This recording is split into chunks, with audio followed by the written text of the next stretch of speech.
मेरे वित्त प्रेमी दोस्तों, हम सब धनी जीवन जीना चाहते हैं, है ना? लेकिन अमीर होने और केवल अमीरी का दिखावा करने में बहुत बड़ा अंतर है। यह खुद को धोखा देने के बारे में नहीं है, बल्कि ऐसा व्यवहार आपकी समग्र आर्थिक स्थिति को काफी नुकसान पहुंचा सकता है।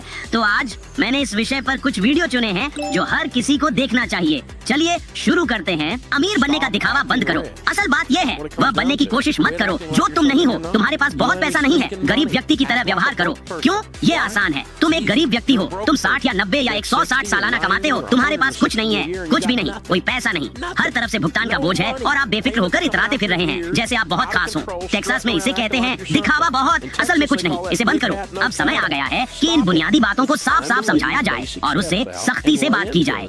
मैं गरीबी से तंग आ चुका हूँ। मैं दिन रात मेहनत करता हूँ, फिर भी जेब खाली रहती है।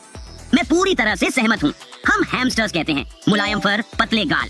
किसी कूल लेकिन गैर जरूरी चीज पर अपना आखिरी डॉलर खर्च करने के बजाय उस पैसे को बचाना या निवेश करना ज्यादा फायदेमंद होगा।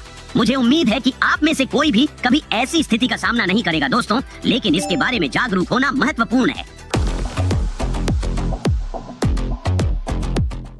जब हम अपनी आखिरी बची हुई राशि खर्च कर देते हैं तो स्थिति की गंभीरता स्पष्ट हो जाती है।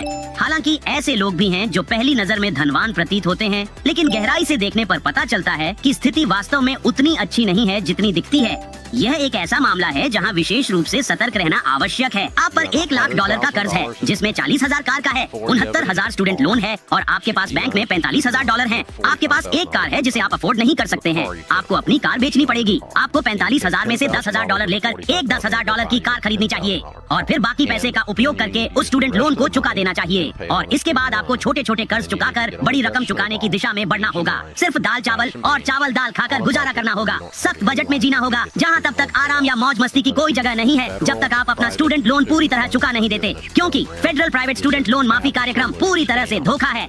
यह मुख्य समस्या का बहुत ही समझदारी से किया गया विश्लेषण है। शिक्षा में निवेश करना शायद इतनी बुरी बात ना हो।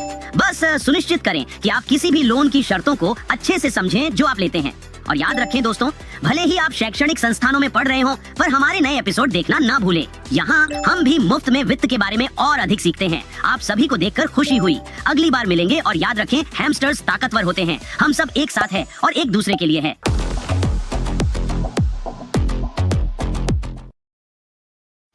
हेलो मेरे प्यारे सीईओज।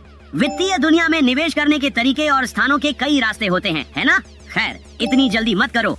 आज मैं यह साबित करूंगा कि कुछ विकल्प होना बस एक भ्रम हो सकता है और मैं आपको एक वीडियो भी दिखाऊंगा जिसमें यह बताया जाएगा कि अगर आपने सच में अपनी बड़ी कंपनी बनाने का लक्ष्य हासिल कर लिया है तो आपको क्या करना चाहिए। हाँ, हमारे पास कुछ बेहद दिलचस्प विषय हैं, तो बिना समय बर्बाद किए चलिए शुरू करते हैं। जब मैं ई कॉमर्स कर रहा था तो हम जो करते थे वह यह था कि हम सबसे ऊपर जो कमेंट पिन करते थे जिसमें सबसे अधिक लाइक्स होते थे वह थी, हेलो दोस्तों, मैंने एक सस्ती लिस्टिंग खोजी है। क्योंकि तब लोग सोचते थे, आहा मिल गया।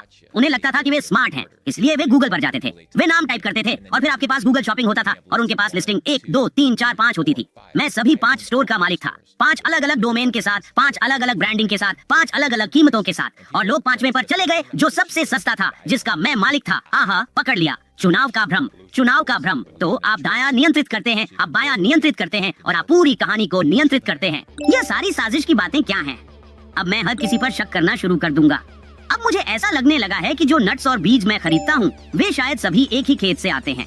पर अगर आप सोचें, अगर प्रोडक्ट आपके लिए अच्छा है तो वास्तव में कोई फर्क पड़ता है कि कौन मालिक है? सही कहा ना? अपनी राय कमेंट्स में शेयर करें।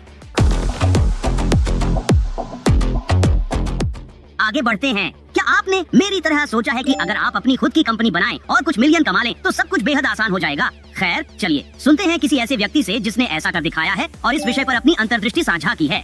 जब हमारे पास पैसा नहीं होता है तो हम बड़ी गलतियां नहीं करते हैं। जब मैंने 5 मिलियन अमेरिकी डॉलर जुटाए, मैंने सोचा, वाह, मैं अमीर हो गया हूँ। इसलिए मैंने कई उच्च श्रेणी के लोगों को उन फॉर्च्यून 500 कंपनियों से हायर करने की कोशिश की। जब मैं उन्हें हायर करता हूँ तो मुझे कुछ कठिन परिस्थितियाँ पता चलती हैं। उदाहरण के लिए, मैं अपने प्रोडक्ट के लिए एक व्यवसाय, एक मार्केटिंग योजना बनाना चाहता था। इसलिए मैंने अपने मार्केटिंग के वीपी से पूछा। उन्होंने कहा उन्होंने $30 मिलियन की योजना बनाई है और मैंने कहा मेरे पास केवल $5 मिलियन ही हैं। उन्होंने कहा जैक, मैंने कभी भी $20 मिलियन से कम की कोई मार्केटिंग योजना नहीं बनाई है, तो आप कैसे सफल हो सकते हैं? और मैं सोचता हूँ वाह, यह मेरी समस्या है। जब आपकी कंपनी केवल एक गरीब ट्रैक्टर है तो उसके लिए एक बोइंग 747 इंजन खरीदने की कोशिश न करें। क्या आप सच में एक हायर्ड मार्केटर बन सकते हैं और हर प्रोजेक्ट पर 20 मिलियन से अधिक कमा सकते हैं? यह किस तरह का विशाल पैमाना है? वैसे भी मुझे लगता है कि ये इनसाइट्स आपके काम आएंगी, क्योंकि मुझे यकीन है कि आप बड़ा प्रहार करेंगे। और जब आप अपने खुद के मार्केटिंग गुरु को हायर कर रहे होंगे तो इस घटना को याद रखें। हमारे सुझावों के साथ बने रहें, वे आपको सोचने का नजरिया बदलने में मदद करते हैं। फिर मिलते हैं और याद रखें, हैमस्टर्स ताकतवर होते हैं, हम सब एक साथ हैं और एक दूसरे के लिए है।